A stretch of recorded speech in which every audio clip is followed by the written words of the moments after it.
Ads sama Facebook Ads juga ya pastinya? Atau Google CRM Ads, juga? Facebook. Basically itu kalau ngomongin channel itu yang SEM dan display sih. Nah, SEM kalau dan untuk display.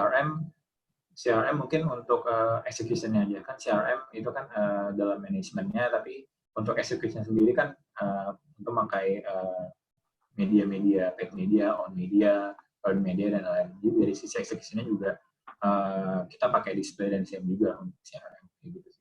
Tapi kalau dari channel sendiri emang kalau sekarang gue sebenarnya nggak cuma SEM doang sih. For the last 1.5 year, I think I manage also display, terus paid social kayak Facebook. Terus kalau sekarang di tim juga banyak handle untuk yang third party lainnya sih, kayak network lainnya kita karena engage nggak cuma dengan pemain besar, kadang-kadang dengan publisher kecil juga kita engage directly juga kayak gitu. Right. Nanti ada pertanyaan dan mungkin nggak terlalu di jangka pendek ini karena situasi sekarang ya, tapi sebelumnya mungkin ya, sebelum travel industry ambruk gitu ya karena COVID-19. Tapi sebelumnya itu, apakah ada strategi khusus di dalam SEM? Dan ini nanti dijawabnya nanti, cuman mau sharing pertanyaan-pertanyaan yang muncul ya. Untuk mengalahkan kompetitor sih, kayak pergi-pergi dan yang lain-lain gitu ya. What are some of the SEM strategies when you have a competitor? Dan gua rasa, you can correct me if I'm wrong, Traveloka ada di atas ya, in terms of rank and in terms of volume, traffic, apa segala macam. Tapi how do you keep competitors at bay kayak tiket, pergi-pergi dan yang lain-lain yang mungkin jadi kompetitornya baik di Indonesia maupun di luar juga sih. Yeah, that'd be really interesting. And with SEM also, I mean, do you do competitive research? Yep. You do a lot of that, yeah. Okay. Yep. All right, we have 4 more minutes. Takutnya pada taraweh nanti pada nonton videonya aja ya.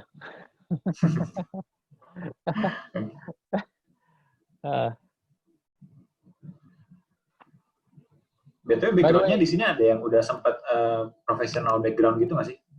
Kenapa, sorry? Dari audiens di sini ada yang udah sempat ada background-nya karir secara profesional gitu nggak ya? Macam-macam, ada yang entrepreneur, ada yang baru lulus, ada yang masih kuliah, ada yang sudah kerja tapi di bidang lain bukan di online marketing, ada yang udah mulai, ada yang juga sudah bergerak di digital marketing tapi mau memperdalam. Dan ada yang memang udah kerja, ada yang memang belum dan mau nyari kerja setelah ini gitu kan. Jadi audiensnya memang macam-macam sih. But yang pasti selama berapa minggu terakhir dan berapa minggu ke depan, all the students itu akan belajar the full range of channels. Minggu pertama setelah orientasi ngelihat performance measurement sama budgeting. Minggu kedua itu lebih ke analytics, minggu ketiga keempat itu Facebook Ads, dan 2 minggu terakhir Google Ads, search sama display and everything else. Next week itu SEO, dan yang ngajarin Mas Ilman yang kenalin kita. Setelah SEO itu kita akan pindah ke content marketing. Setelah content marketing 1 minggu ke depan itu social media. Habis social media itu CRM. Dan setelah CRM selesai dan lebih fokus ke projects, real world projects. Jadi ada beberapa projects yang nanti kita kasih yang itu memang perusahaan beneran sih, and you know we'll break out into groups to do some of those projects. Jadi dapat pengalaman kerja. Portfolionya terisi lah gitu ya.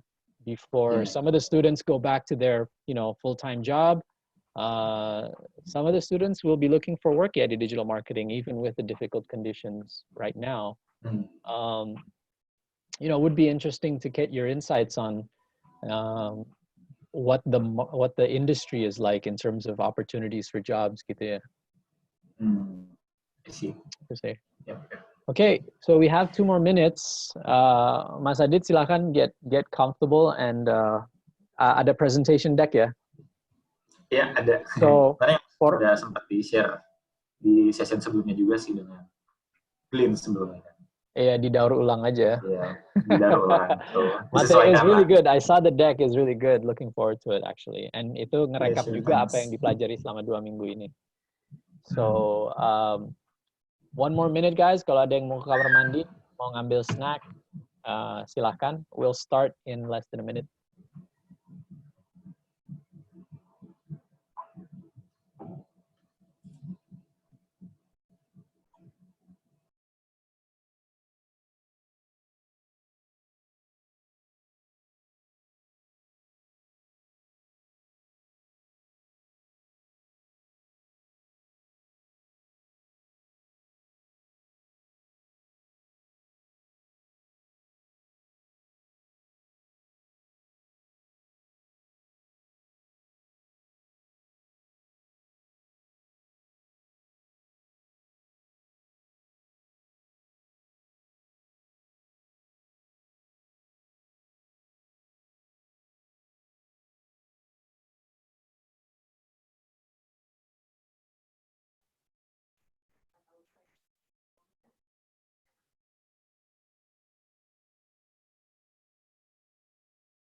Hey, everybody. I guess it's 7 o'clock. We should start. And this is so far the group that we have. More will be coming in. Hey, Pierre is here.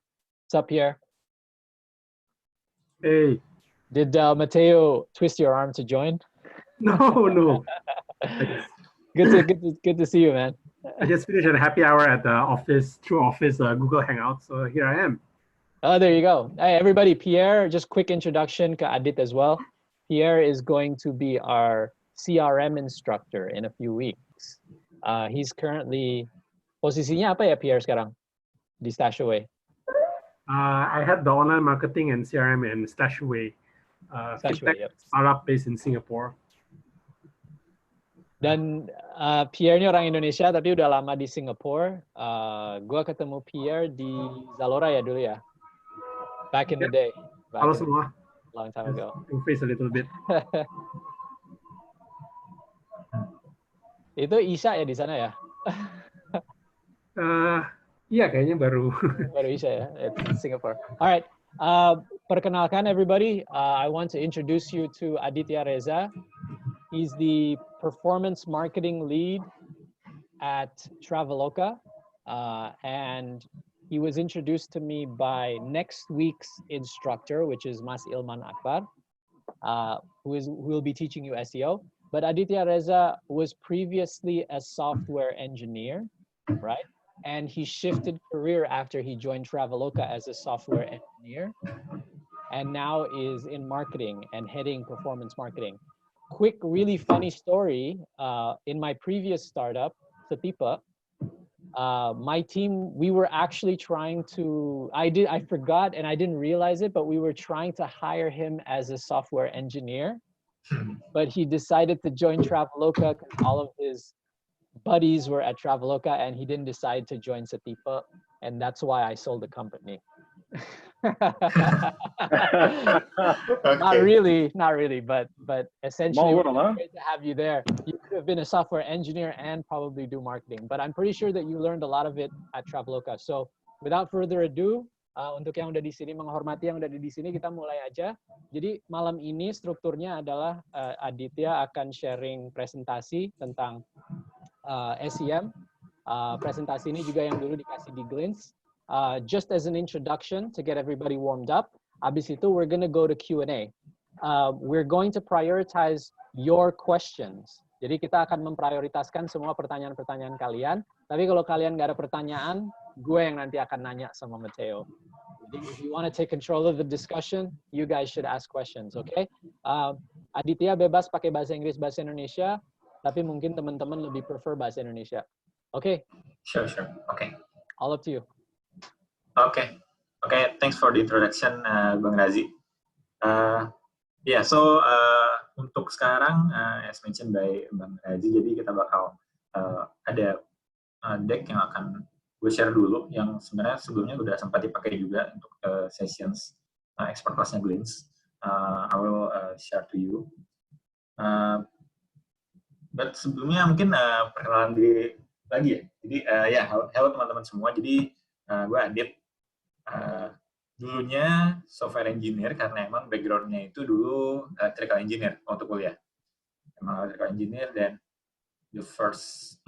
my very first professional experience itu juga adalah software engineer di satu perusahaan multinational company, itu untuk bikin software untuk smart card.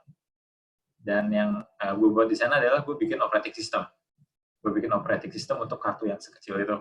Yeah, so I was a software engineer. Then after I think about 1 year working as a software engineer, itu gue ngeliat ada kesempatan untuk join Traveloka.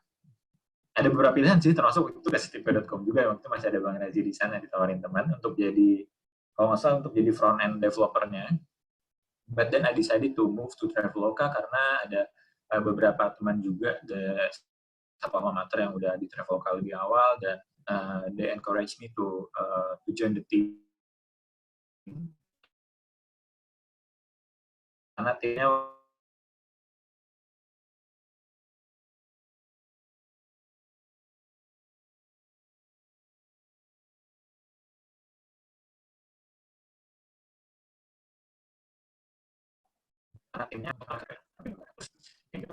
jadi emang banyak banget. Dan untuk Traveloka itu mulai emang awalnya di SEM, terus habis di SEM, handle app install juga, dan juga waktu itu gue join Traveloka tepat waktu siap, jadi PR-nya emang banyak banget waktu itu. So for the first 2.5 years itu handle SEM juga, terus emang coba merambah ke paid social, jadi handle Facebook juga sempat, handle Facebook, dan 1,5 tahun terakhir mungkin udah jadi tim lead di performance marketing. Jadi handle-nya itu bukan cuma SEM, jadi ke SEM dan juga display. Gitu. Okay, so that's introduction. Mungkin aku kan sekarang langsung share screen aja untuk masuk ke deck-nya. Ini udah kelihatan kan ya screen-nya? Can anyone see my screen? Belum. We're seeing your Zoom screen. Okay. Now there you go. Yeah. Okay. So SEM, search engine marketing. Mungkin ini bakal hanya akan quick presentation juga karena I believe you guys have learned a lot di kelas-kelas selama 2 minggu terakhir. Jadi I'll try to quickly explain the basic. Mungkin nanti akan mengundang pertanyaan sih ke depannya untuk di slide terakhir. Okay. So here I am, Aditya Reza, an engineer dan marketer. Mungkin gue cukup nyaman untuk nyebut diri gue engineer dan marketer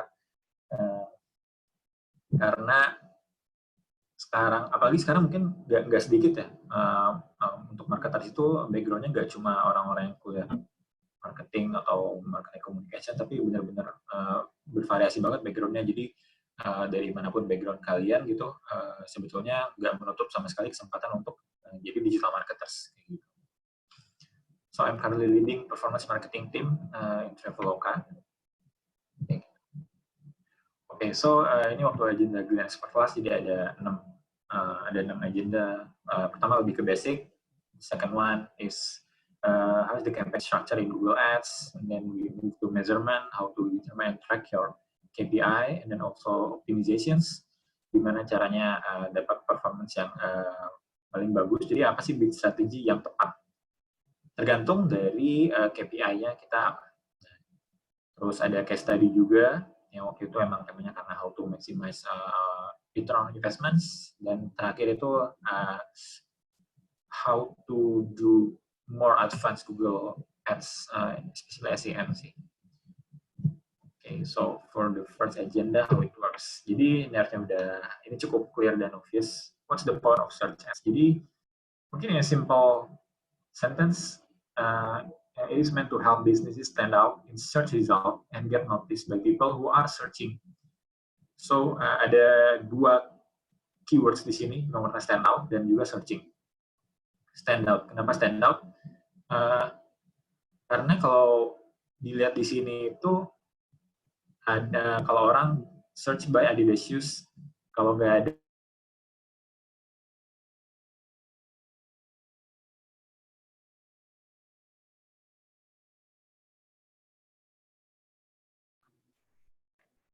Everybody, I think there's a bit of a connection issue, so we'll hold on for a sec while Aditya reconnects.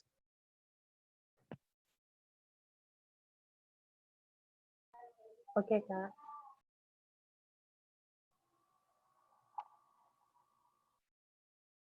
Let me try to reach out to him as well.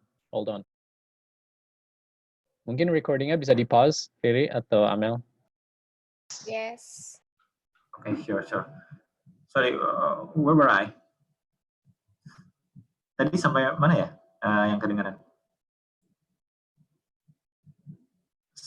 You were on this slide. What's the point of search ads? Okay. Yeah, you're about to finish your point here. Yep. Yeah, so the point of search ads itu ada 2 keywords-nya ya, stand out. Jadi gimana supaya kita ada di atas yang organik dan juga di atas kompetitor, dan juga kita serve the demand. Jadi kalau nggak ada yang search itu kita nggak ada poin untuk kita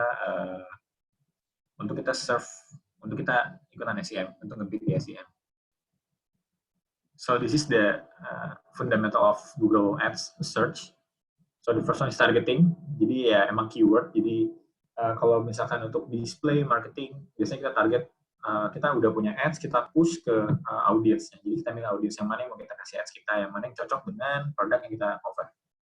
While for SEM itu targetingnya adalah keyword, but with the second layer targeting, which is audience. Jadi kita bisa juga orang yang search, let's say sepatu Adidas, tapi yang nge-search-nya di Jakarta, kalau search-nya di Bandung itu bisa beda beat. Atau enggak orang yang nge-search sepatu Adidas kemarin habis dari website kita, sama orang yang benar-benar completely baru nge-search, itu bisa kita bedain juga beatnya.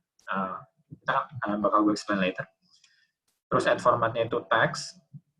Jadi kalau ad format ini, kalau anything you see advertising di website, nggak cuma di Google Search aja, kalau itu text itu masih lagi ada SEM, sementara kalau ada visual, that's display marketing. And for the placement, itu search result. Definitely Google search engine result page. Tapi nggak cuma Google. Bisa ada Google, dan YouTube, Bing.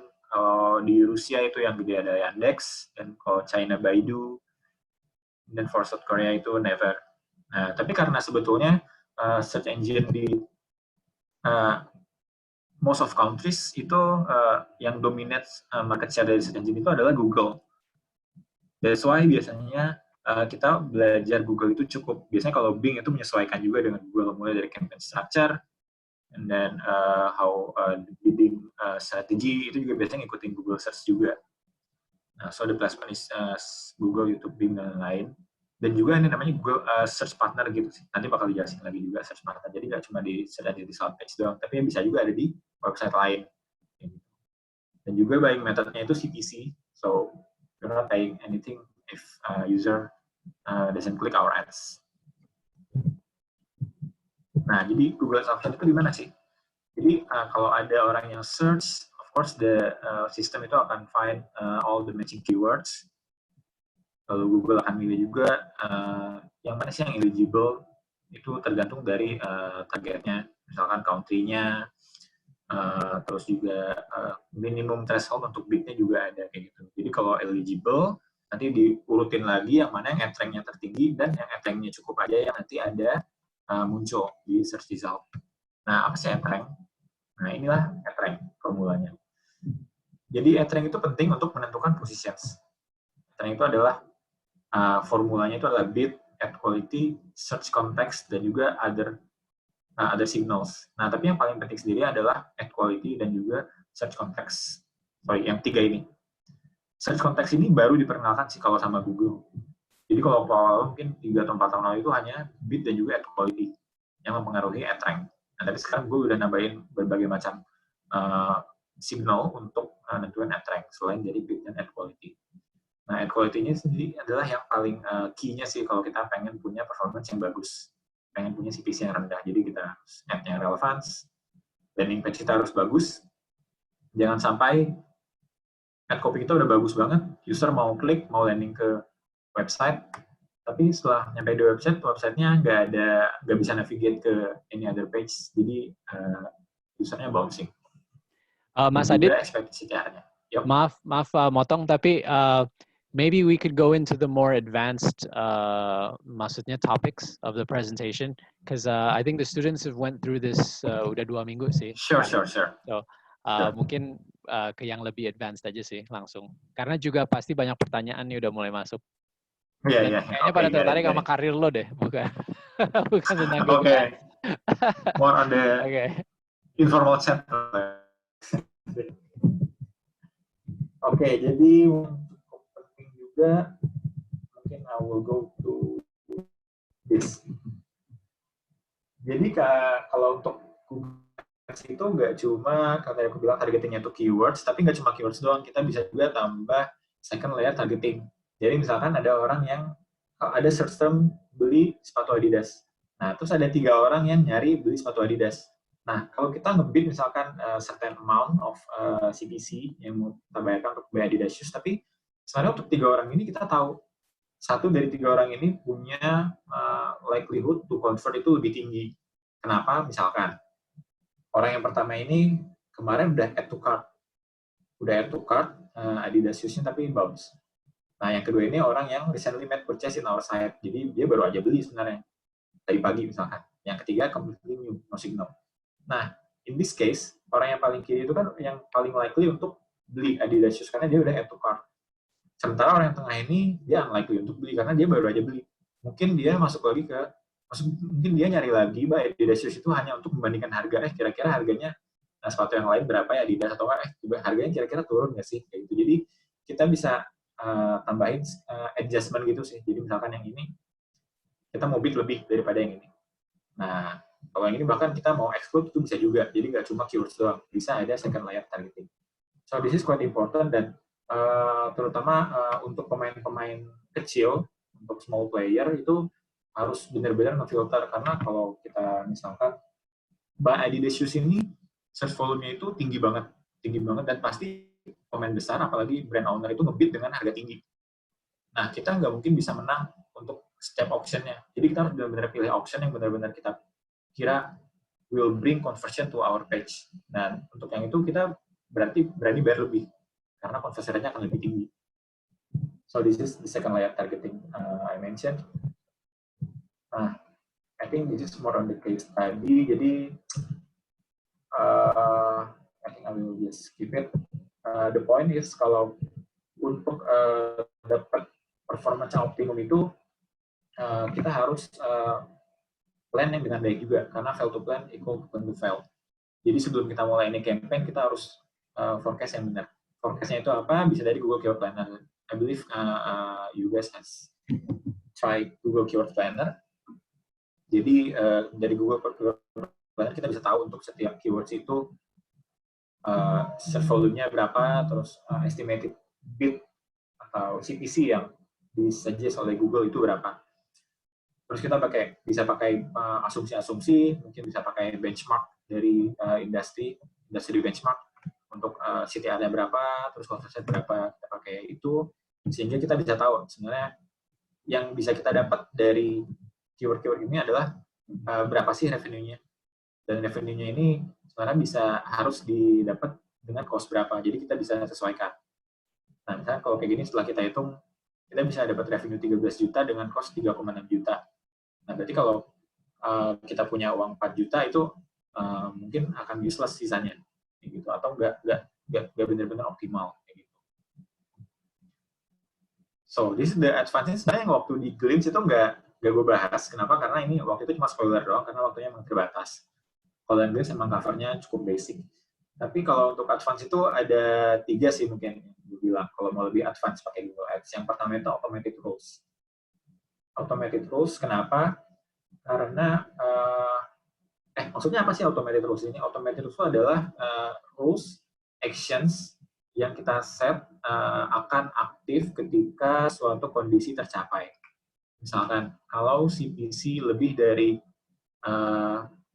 Rp10.000, gue mau campaign ini mati. kalau misalkan conversion rate-nya turun jadi berapa, gue mau campaign ini mati. Atau kalau misalkan search volume ternyata makin banyak, gue mau campaign ini bid-nya ditambah lagi. So, that is automated rules. Ini kita butuh karena search itu terjadi secara real time. Sedangkan kita nggak mungkin ngecek performance kita itu secara real time. Gimana kalau misalkan kita set bidding kita itu misalkan sangat besar, terus tiba-tiba search volume-nya ini naik karena spike misalkan ada, tapi sebenarnya sistem ini sistem yang tidak ada intention untuk beli. Misalkan search yang di-trigger oleh different event misalkan. Nah, jadi kita harus pasang automatic rules karena kita nggak bisa 7x24 jam untuk melihatin performance. That's automated rules. Yang kedua script. Nah ini. Nah, makanya kalau gue boleh share juga, jadi mungkin jiwa engineer-nya masih belum hilang. Dan di Google Ads ini ada yang namanya Google Ads Script. Jadi itu pakai JavaScript di Google, kita bikin script, itu lebih custom daripada automated rules. Jadi semua yang bisa dilakukan automated rules itu bisa kita bikin script-nya tersendiri. Dan script ini sebenarnya banyak banget fungsinya. Misalkan kalau script untuk kita mau adjust bid kalau misalkan search volume-nya atau impresinya makin tinggi. Atau kalau si CPC-nya naik dari 2 kali lipat, kita pengen turunin bid-nya. Atau misalkan kalau ternyata konversi naik 2 kali lipat, gue pengen email gue dapat notifikasi, pengen ada desain email ke email gue, itu kita bisa pakai script. Dan script ini benar-benar banyak banget fungsinya lah. Bisa juga untuk fungsi reporting. Jadi kita bisa secara berkala ekspor performance kita itu ke Google Sheet. Karena banyak orang yang misalkan kita udah nggak punya BI tools tersendiri atau analytics tools, dan juga kita merasa nggak convenient dengan Google Ads dashboard, kita bisa pakai Google Sheet juga, karena Google Sheet itu bisa kita customize semau kita. Jadi kita bisa ekspor secara berkala pakai AdWords script namanya. Dan juga product fit. Nah, product fit ini sebetulnya lazimnya adalah untuk display, di mana produk-produk yang mau kita push ke audiens kita. Kita pakai product fit. Nah, use case-nya apa? Di SEM, use case-nya adalah seperti ini. Kalau misalkan tadi beli sepatu Adidas, kalau misalkan keyword beli sepatu Adidas itu search volume-nya banyak banget, tapi ternyata kita udah sold out. Kita udah sold out di inventory kita. Jadi kita udah nggak punya lagi sepatu Adidas yang bisa dijual, sehingga kita kalau tetap bid Adidas, orang masuk ke landing page kita, pada akhirnya dia nggak bisa convert, sehingga kita buang-buang uang untuk that particular keywords.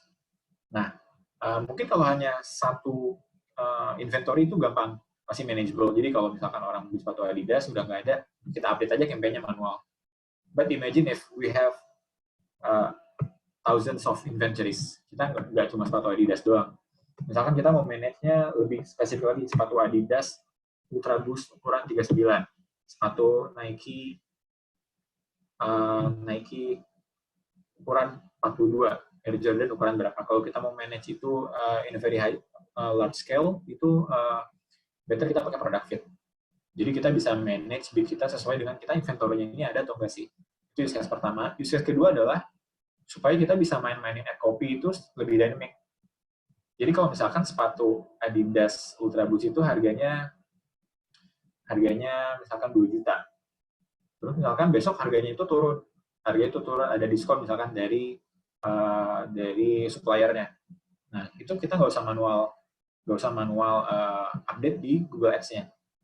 Bisa aja dengan cara kita update di product fit-nya. Product fit ini udah somehow terintegrate dengan inventory, dan juga Google Ads, ad copy di Google Ads ini akan update terus berdasarkan product fit ini. Product fit ini banyak banget macamnya. Yang paling simple adalah bisa pakai spreadsheet atau kita upload CSV gitu. So, ini mungkin yang lebih advance untuk Google Ads, to get the most out of Google Ads, to bring all the benefits. So, this is the yang most advance-nya. Oke, nah itu sih paling. Soalnya kalau yang lainnya mungkin itu cukup basic juga campaign structure, jadi mungkin nggak usah dibahas juga, bisa strategi. Mungkin untuk lebih yang advance ini sih, yang mana sekarang gue sebenarnya sering banget mainin script dan juga product fit ini sih, kayak gitu. Well, Ya. langsung Kayaknya ke pertanyaan yang paling ini sih, yang paling I think the hottest question. Oh, it's very jarring to see myself on the big screen like that, man. Lo sharing Zoom-nya ya. The question is how has kan peran lo di Traveloka performance marketing itu mungkin untuk teman-teman yang di sini itu how big is your team, interaksinya dengan siapa aja dan mungkin kegiatan sehari-harinya. Dan more specifically dengan kondisi COVID-19 seperti sekarang, travel itu kan hampir mati gitu ya. Itu bagaimana itu ngedampak ke kegiatan lo sehari-hari ini. So we talked earlier before about crisis management. So what are some of the things that you're doing right now, seeing that nobody is buying tickets, nobody is traveling for quite a few weeks, I guess, and possibly quite a few months. Oke, mungkin jawab pertanyaan pertama dulu tentang timnya sendiri, how big. So basically, performance marketing di Traveloka itu nggak cuma satu tim gue doang. Jadi sebetulnya kita ada tim based on product sih, based on verticals. Nah, jadi as you know, Traveloka punya beberapa leading product. Dari accommodations, we have also transportations. Kita punya juga, kalau yang tahu udah pakai Traveloka, ada attractions, activity and attraction, experience things. Nah, kalau dari gue sendiri itu sebenarnya lebih manage ke brand, financial service, and also its restaurant. Jadi ada tiga produk, termasuk yang brand ini maksudnya campaign Traveloka as a brand. Campaign Traveloka as a brand. Jadi 3 lini itu, termasuk juga sebetulnya we act as a COE, Center of Excellence. Jadi out of all those verticals itu ada ditunjuk satu yang berperan sebagai COE. Apa sih COE? Jadi COE ini lebih ke doing governance kayak gitu. Jadi ya you can imagine kita punya beberapa verticals yang setiap dari verticals itu ada tim. Itu harus ada satu parties yang I would say neutral enough to handle atau to manage all bukan manage the people, tapi lebih ke supaya kita bisa lebih align untuk activities-nya sih. Jadi itu yang dilakukan oleh gue juga di tim. Untuk how big timnya, so currently my team itu ada 6 orang. Ada 6 orang di performance marketing di central. So I sit in central marketing, not in special business unit. Itu ada 6 orang, dan kalau di tim-tim lain itu emang bervariasi sih, tergantung dari produk. Ada yang hanya 3 orang, tapi ada juga yang sampai 8-9 orang. But for my team itu adalah 6 orang untuk timnya. Oke, terus, nah ini COVID ini menarik nih. Jadi jadi as mentioned juga kalau COVID ini emang no countries immune, no companies immune juga untuk COVID ini. Jadi semua kena impact karena COVID, termasuk juga Traveloka. Harusnya apalagi kalau kalian lihat dari secara industri itu travel adalah yang paling terdampak, dan recovery-nya itu yang paling terakhir, travel itu. Jadi gimana secara kalau Traveloka sendiri, ya so we as I mentioned juga, jadi kalau terutama untuk SEM, karena SEM itu kita serve the demand. For travel, the demand is just not here. Jadi there is no people searching for flight to Bali because they don't want to travel. Jadi ada banyak di negara pun mereka lockdown, kita nggak bisa pergi kemana-mana. So the demand is just not here. And even if the demand is big, kalau search volume ternyata ada tinggi atau spike, it may be wrong signal sih menurut gue. Jadi kadang-kadang orang search banyak, tapi ternyata dia cuma pengen nyari informasi untuk tiket masih ada nggak sih? Ini orang masih jualan tiket nggak sih, atau enggak? Kira-kira kalau mau refund gue gimana ya?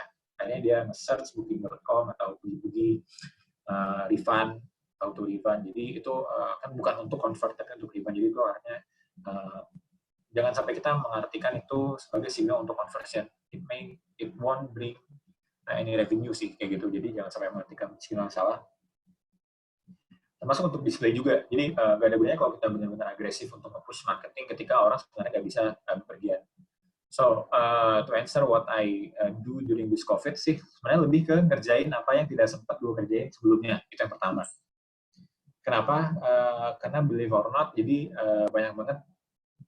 Traveloka ini produknya banyak, kita serve di banyak countries juga, jadi There is so many things that left behind karena kita sebelumnya tuh gue harus agile, gue harus bisa keep up dengan industri, dengan market. Jadi ada hal yang terlupakan sih menurut gue. Kayak misalkan untuk hal-hal yang yang minor, even untuk yang minor seperti administratif, tapi itu sebenarnya impact untuk operasional. Karena kalau dari gue sendiri sih itu beres karena karena sekarang nge-lead juga, so I not only care about the performance but also on all aspect gitu, termasuk administratif. Jadi di review juga. Terus in terms of performance juga kita ngeliatin sih. Jadi kalau Google Ads itu kita kesulitan untuk doing competitive research kalau misalkan kita nggak ada spending sama sekali. Jadi kalau di Google Ads itu kan ada yang namanya Auction Insight. Di Auction Insight kita bisa lihat kompetitor mana yang lagi agresif, yang lagi naik investasinya. Tapi kalau kita nggak ada spending itu kita nggak bisa lihat Auction Insight, sehingga itu kita lebih ke menerka-nerka. Jadi yang gue lakukan biasanya adalah gue tetap lihat kompetitor. Jadi sebenarnya siapa aja sih yang masih aktif di SEM selama during this COVID ini. Jadi SEM gue nge-search terus apa aja yang masih nongol ads-nya di atas kayak gitu. Terus juga untuk display juga lihat sih kayak ads apa sih yang biasanya muncul tentang mana. Dan kalau yang gue lihat sih ads tentang travel itu udah jauh lebih sedikit daripada ads tentang yang industri-industri yang lagi sekarang naik karena COVID, terutama kayak e-commerce dan juga untuk delivery, package delivery kayak gitu juga naik kayak gitu sih. Nah terus jadi so we still keep doing competitive research tapi lebih manual kayak gitu. Terus juga we are doing a benchmark of course. Jadi as you know, jadi kita operate-nya kan di countries travel operators itu mostly di Southeast Asia dan juga Australia. Dan as we know, kalau di COVID-19 ini sebetulnya ada negara-negara yang sudah lebih dulu kan, negara-negara yang sudah lebih dulu kena terdampak COVID, dan juga phase-nya ini different with Traveloka. With Indonesia. Kayak misalkan Korea. Kalau Korea kita lihat case-nya itu udah tinggal dikit, so China juga udah tinggal udah mulai stable dan dikit banget. So jadi kita harus tetap keep an eye on market gitu sih. Jadi apa sih yang terjadi di market luar kayak gitu. Jadi kita harus tetap tahu sih supaya once the industry is recovering, we know what to do. Jadi kita nggak salah langkah. Dan apalagi kita harus punya banyak plan gitu sih. Jadi plan ABCD gitu. Jadi karena setiap company pasti punya plan masing-masing once recover kayak gimana. Jadi kalau plan kita misalkan nggak berhasil, misalkan di counter oleh kompetitor, jadi kita udah punya plan B, kita udah punya plan C kayak gitu. Dan on top of it, kalau ngomongin strategi juga kita pasti kayak memperkirakan ya kira-kira keywords apa sih yang akan recovering to normal very early kayak gitu sih. Jadi kita harus lebih selektif juga untuk milih keywords mana yang mau di-build. Itu untuk SEM-nya, dan untuk display juga kita milih-milih juga audiensnya. Jadi kira-kira audiens ini behavior-nya kayak gimana sih? Kira-kira propensity-nya itu lebih ke produk yang mana? Karena Traveloka kan punya banyak produk. Mungkin kita tiba-tiba dikasih banyak banget produk. Tolong beli flight, tolong beli hotel, tolong beli experience Traveloka. No, because every product has their own phase in terms of recovering from this pandemic. Jadi kita juga ngelakuin banyak analisis kayak gitu sih. So the business as usual things, the BAU things itu emang berubah yang kita lakukan tiap hari. Tapi of course kita maintain juga what we can do to be supaya kita tetap produktif gitu sih. Dan juga supaya nggak ketinggalan. Karena kalau sekarang kita nggak ada marketing spending, kita udah jatuh, once the industry recovery kita nggak siap, jadi kita jatuhnya 2 kali kayak gitu sih. Jadi kita harus benar-benar siap untuk plan ke depannya kayak gitu sih. Oke, kita buka sesi pertanyaannya aja langsung ya, Dit. Sure. So there's a few questions that came in. Mau pada nanya langsung nggak? Lawrence, Mita, Mikael, sama Ucil. Ada pertanyaan menarik nih dari Ucil. Mau mulai dulu? Tanya aja langsung. Rizky. Tolong dibacain dong. Oh, dibacain. Males amat lo jadi orang. Kan udah ditulis. Yeah, don't be lazy, man. You can ask the question. Lawrence, go ahead. You start. Oke, mau nanya, kalau untuk di Traveloka sendiri pada masa pandemi kayak gini buka lowongan pekerjaan apa tidak? Yang kedua, step-stepnya maksudnya, kalau kita bekerja kan saya belum pernah bekerja di e-commerce nih, tapi saya udah pernah bekerja di berbagai tempat yang lain. Ada perbedaan nggak kalau ceritanya kalau kita mau bekerja di e-commerce atau di tempat-tempat yang lain seperti yang games lah, perusahaan games atau perusahaan travel yang e-commerce begitu. Terima kasih. Oke, got it. Ya, thank you buat pertanyaannya. Jadi Traveloka di masa pandemi buka lowongan apa enggak? Jadi I'm not sure di departemen lain kayak gimana. Cuma kalau dari tim gue sendiri dan tim-tim yang ada di departemen yang di marketing itu kebanyakan lagi emang lagi freeze rekrutmen sih. Cuma not sure untuk yang departemen lain. Cuma untuk yang marketing kita emang lagi freeze. Tapi kalau not sure kalau engineer kalau gimana. Tapi kalau digital lagi freeze kayak gitu. Dan juga even kalau kita lagi nggak freeze mungkin kita masih doing recruitment, tapi ini yang gue tahu dari company lain sih, jadi ada yang masih actively looking for new employee gitu, tapi onboardingnya itu kayak di delay gitu sih, itu yang gue tahu. Jadi tetap bakal hiring, jadi kita kayak mungkin ada company-company yang nggak mau loss opportunity, ya mereka ada orang yang banyak cari kerja, mereka mau secure dulu, job seeker kalau ada yang emang capable gitu sih. Nah, jadi itu sebenarnya buat job seeker sendiri bisa jadi pedang bermata dua menurut gue. Yang pertama bisa jadi bagus juga karena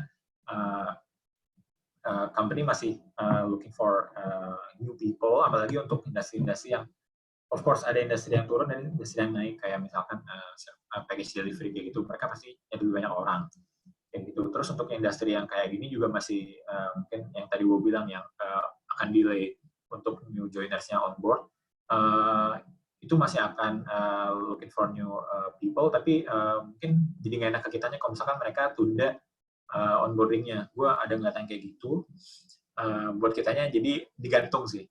Kita digantung. Jadi mungkin advice dari gue adalah yang pasti sih, apalagi dengan situasi yang tidak menentu, ya kita sendiri harus menentu yang kita bisa pastiin kayak gitu.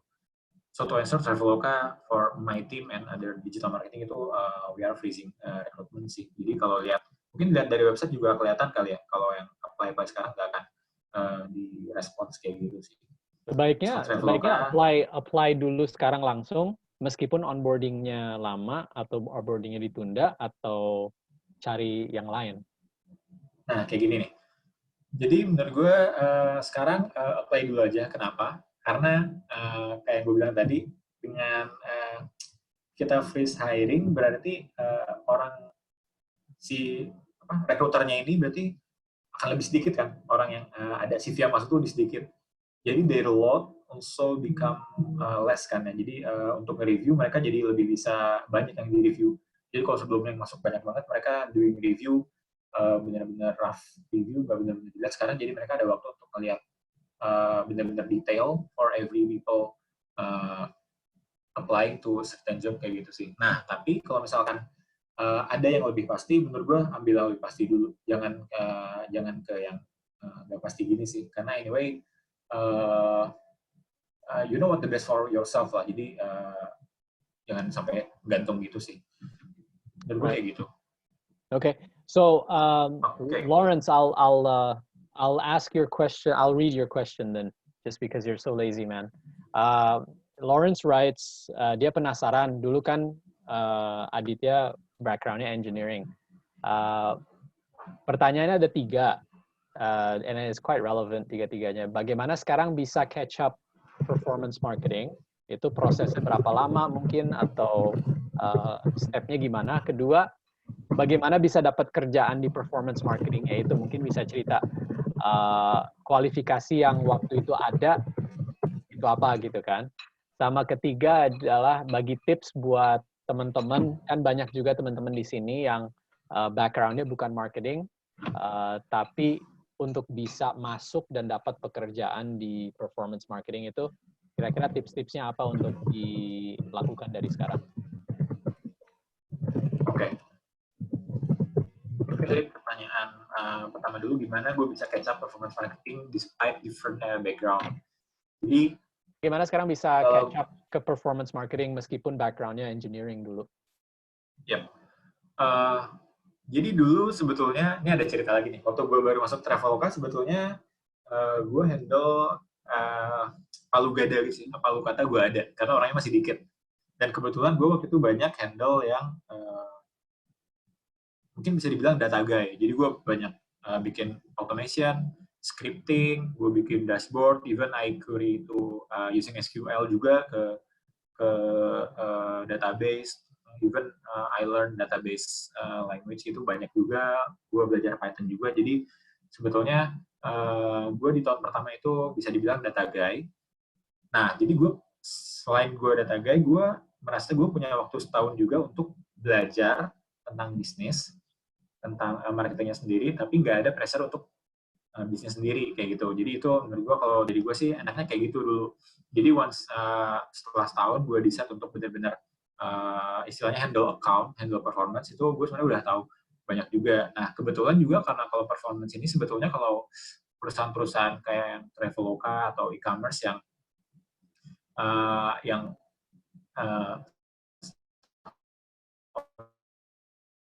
fellow company buzzwords, but data-driven marketing itu benar-benar that's a true, it's true sih data-driven marketing. Jadi kalau di Traveloka ini benar-benar kita doing marketing based on data kayak gitu. Nah dan kebetulan gue emang senang juga data dan juga banyak analisis untuk big data dan juga kayak untuk analisis performance juga kita banyak lakuin forecast juga kita banyak banget technical things-nya. Gue belajar statistik juga waktu itu, belajarnya fungsi Traveloka juga. Jadi sebetulnya kita nggak harus terlalu banyak tentang marketing, especially untuk gue.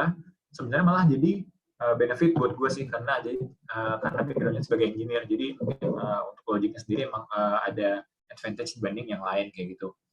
Nah jadi kalau untuk gue sendiri catch up-nya kayak gitu ceritanya. Jadi emang punya waktu banyak untuk learn juga dan gue sih ngejadiin background gue itu sebagai advantage aja sih. Jadi of course gak semua marketers itu technical banget. I would say myself itu rather technical compared to businessman gitu.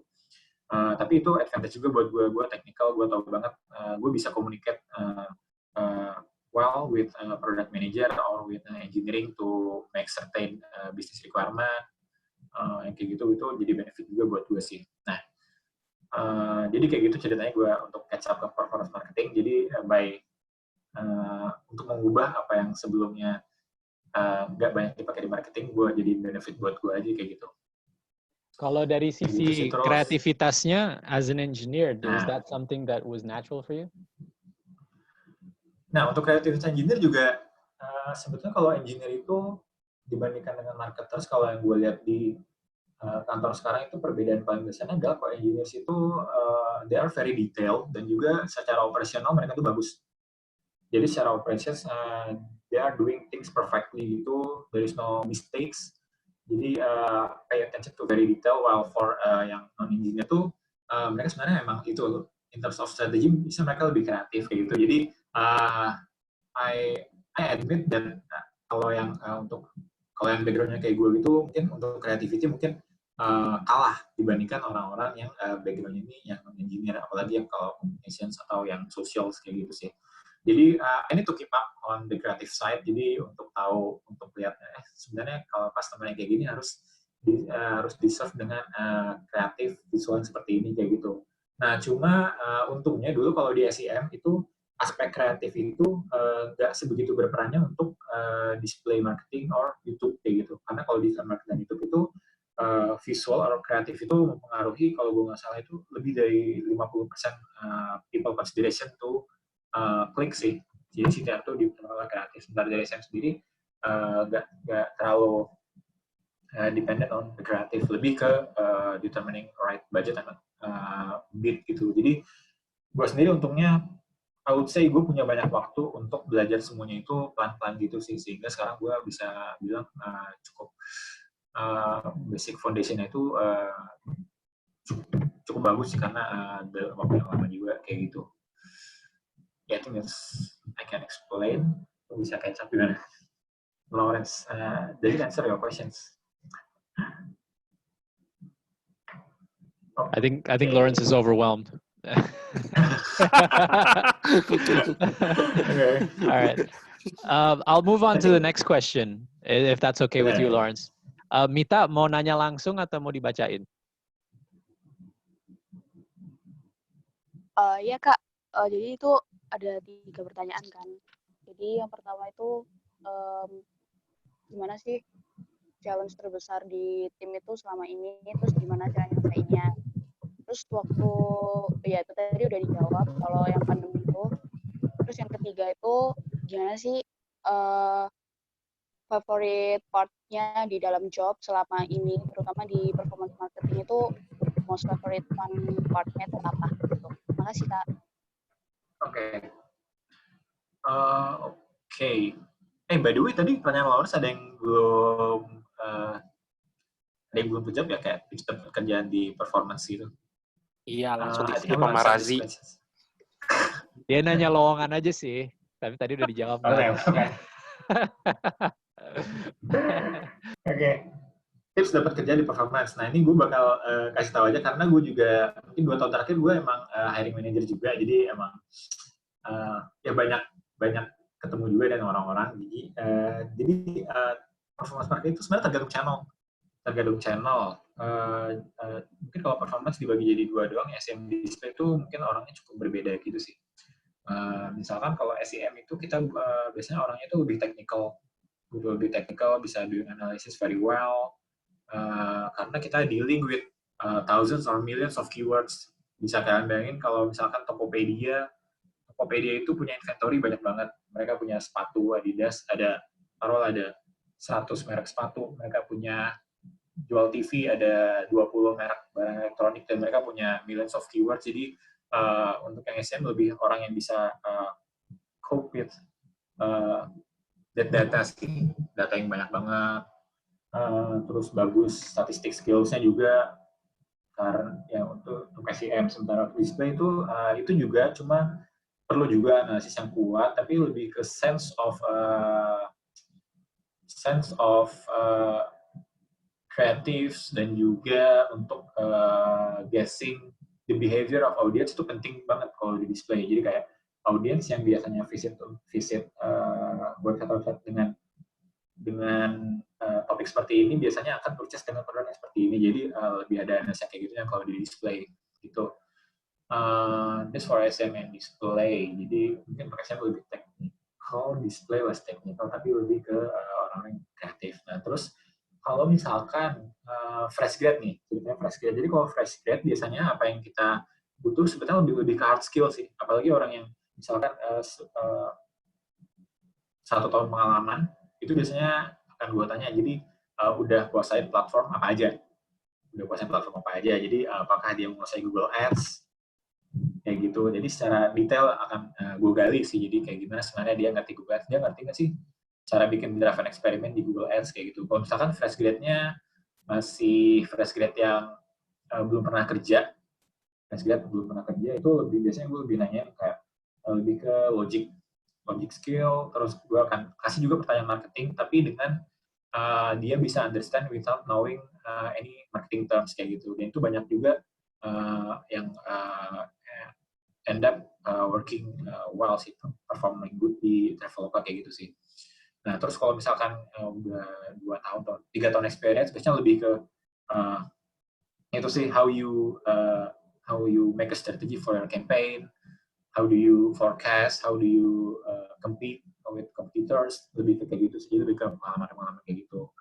Nah, jadi kalau yang emang minim pengalaman baru setahun atau kurang, itu lebih ke hard skill sebetulnya menurut gue. Jadi mungkin perbanyak hard skill juga, atau kalau misalkan punya certifications gitu online, Google Ads certification, atau Facebook Blueprint, atau even kalau Google Analytics certifications, itu juga akan sangat berguna sih kalau masih berada setahun. Kenapa? Karena kalau yang baru experience tahun atau masih sedikit itu, kita biasanya merasa masih bisa untuk kita bawa sih, masih bisa learning-nya tuh masih nerima banyak, masih bisa nerima banyak gitu sebetulnya, karena dia belum ada mindset untuk melakukan A harus dengan cara A. Enggak, tapi masih bisa lebih open, lebih gitu sih. just for the tips sih. Nah, especially itu talking about Traveloka sih, Traveloka in general juga. Untuk di company lain mungkin kalau dari yang gue sharing sama temen juga more or less mirip-mirip juga sih, terutama yang kayak startup. Kalau startup kayak Traveloka, just for tips dapat kerjaan di performance marketing. Kayak gitu. Okay, I think I'll just move to the next question biar menghemat waktu juga nih. Challenge terbesar. Oke, challenge terbesar selama di Traveloka. Jadi sebetulnya kalau yang gue kan lamanya di SEM ya, dibandingkan dengan di paid social atau di display gitu. Jadi kalau di SEM itu challenge terbesarnya adalah sebetulnya kita untuk to really rack our brain. Jadi kita tahu kalau Google Ads itu inovasinya itu sedikit sebetulnya. Inovasinya sedikit, in terms of kreatif juga dia nggak banyak ada evolutions, ad copy kayak begitu aja. Terus juga I would say kita sebenarnya dari awal karena orangnya udah solid di Traveloka banyak, jadi untuk first SEM itu emang heavy di awal. Jadi untuk kedepannya sebenarnya lebih susah untuk maintain the performance sebetulnya kayak gitu. Jadi terutama untuk SEM untuk manage millions of keywords itu challenge terbesarnya. Apalagi kalau misalkan ada isunya ini tapi yang external issue atau enggak internal issue, misalnya ada produk kita yang bermasalah, jadi kayak gitu. Jadi kenapa nih performance tiba-tiba naik, volume naik? Nah ini gue kayaknya bakal share aja deh. Jadi dulu misalkan kita Traveloka kan jual tiket pesawat ya, tiket pesawat misalkan dari mana ke mana gitu kan. Jadi kan ya udah kita bid lah Indonesia Vietnam misalkan, atau Indonesia Thailand, karena kita tahu bakal ada orang nyari tiket dari Indonesia ke Thailand. Gue bid itu tiket dari Indonesia ke Thailand, tapi gue nggak pakai pesawat. Nah terus tiba-tiba waktu itu bulan Desember tahun 2016 gue ingat. Desember 2016 tiba-tiba itu spike gede banget volumenya. Volumenya gede banget, kita spend banyak. Gue bingung ini kenapa, kok jelek, kenapa orang pada landing tapi nggak search, cuma visit doang. Ternyata gue ngecek search termnya apa yang masuk. Ada yang bisa tebak kira-kira kenapa? Desember 2016 itu keyword tiket Indonesia Thailand itu tiba-tiba spike tinggi banget. Biar gue jawab sendiri. Itu karena dulu ada Piala AFF. Ada sepak bola. Ada Piala AFF Indonesia versus Thailand. Jadi actually search termnya itu adalah tiket Indonesia versus Thailand. Dan yang gue bid waktu itu adalah tiket Indonesia Thailand. Ya, pasti kalian udah belajar juga broad match, broad modifier kayak gitu. Gue bid keywordnya itu, akhirnya search term kayak gitu masuk. Dan kesalnya adalah orang-orang masih ngeklik, udah tahu Traveloka gitu ads-nya, tapi dia masih ngeklik Traveloka, padahal dia mau nyari tiket sepak bola. Mungkin mereka pikirnya waktu itu, ini asumsi gue, mungkin mereka pikirnya Traveloka udah jual tiket sepak bola mungkin, makanya mereka cari tiket Indonesia Thailand, Traveloka masih diklik. Nah itu kita spend banyak. Jadi itu salah satu challenge-nya menurut gue sih, untuk bisa benar-benar keep an eye on what is happening di luar kayak gitu. Jadi kita harus manage search terms. Karena ya kalau kita bid broad match keyword kan apapun search term bisa masuk kayak gitu. Kita bid broad yang cuma 2 kata, ya search term yang 3 kata, 4 kata, asal ada 2 kata yang merupakan subset dari keywordnya itu, dia akan capture kalau kita bidnya tinggi gitu. Yang mana akan lead to my suggestion juga. Kalau ngebid broad match keyword itu jangan gede-gede bidnya, maksimumnya jangan gede-gede. Jadi cukup untuk dapat exposure aja. Dan secara berkala itu sistemnya harus kalian mining. So we do keyword mining, kita bikin ke exact match. Mungkin itu tips dari gue sih. Itu challenge, salah satu challenge untuk SM kayak gitu. Ya mungkin itu yang bisa gue cerita untuk challenge. Gimana cara nyelesainnya, yaitu gue benar-benar harus periodically gue harus ngecek search term. Jadi mungkin setiap minggu gue harus cek search terms, meskipun ya ada millions of keywords, tapi at least yang tinggi-tinggi gitu gue harus cek. Dan juga gue harus tetap tahu tren dari search sendiri sih. Biasanya Google kan masih tahu ya, atau biasanya ada website-website yang nge-benchmark search trend gitu, misalkan kayak kalau untuk SEM mungkin kan bisa buka WordStream atau semacamnya, itu biasanya dia ngeliat tren search itu yang gede itu apa. Dan kita harus terus tahu sih search yang banyak itu apa. Terus mungkin untuk sharing dulu Pokemon Go nih. Waktu Pokemon Go, waktu baru banget rilis itu sih, Pokemon Go baru launch itu search-nya gede banget. Terus jadinya ada nih advertiser yang memanfaatkan kesempatan. Dia padahal nggak jualan Pokemon. Dia waktu jualan kosmetik. Dia jualan kosmetik, gue inget banget. Tapi dia nge-beat Pokemon Go. Kenapa? Supaya dapat exposure aja. Karena orang tahu. Dia nyari Pokemon Go, terus yang keluar misalkan satu brand kosmetik, dia nggak akan ngeklik. Nggak akan ngeklik karena dia mau nyari Pokemon Go. Tapi si brand kosmetik itu udah dapat exposure. Karena dia dapat impression banyak. Tapi dia nggak bayar, karena bisa nggak bayar. Jadi itu ada kayak trik-trik, cheap trick menurut gue sih untuk SEM kayak gitu. Oke, terus favorite part di dalam job. Nah, favorite part dalam job sebenarnya gue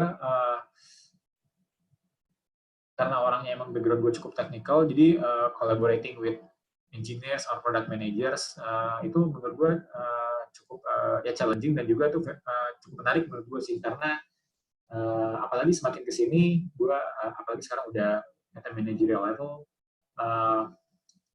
gue menyadari juga bahwa managing people is not an easy task, dan juga but at the same time it is fun. Jadi kita ngelihat orang juga, kita bertanggung jawab terhadap orang, dan menurut gue cukup menarik dan cukup menjadi favorit gue juga dalam job ini. Jadi how to deal with people, how to manage my team, itu part yang gue cukup senangi juga sih. Ya mungkin itu yang bisa gue share. Ini Dita ya. Okay, I got a next question, Mikhail. You want to ask it directly? Ya, tanya langsung aja sih. Sip, thank you. Oke. Jadi mau nanya, bila ceritanya kita mau bikin campaign melalui Google Ads, nah jadi kita udah research pakai keyword planner dan lain-lain, ternyata keywordnya itu atau kata kuncinya itu terbatas banget. Setelah kita cek, sampai kemungkinan kliknya aja tuh sebenarnya dikit gitu. Nah gimana sih bikin campaign yang baru gitu? Bisa aja ini produk baru seperti itu. Lalu kedua, dari contoh dari case di atas, ada nggak sih kemungkinan kayak kapan sih kita masih pakai Google Ads buat campaign, kapan enggak, atau pakai metode lain? Oke. Thank you.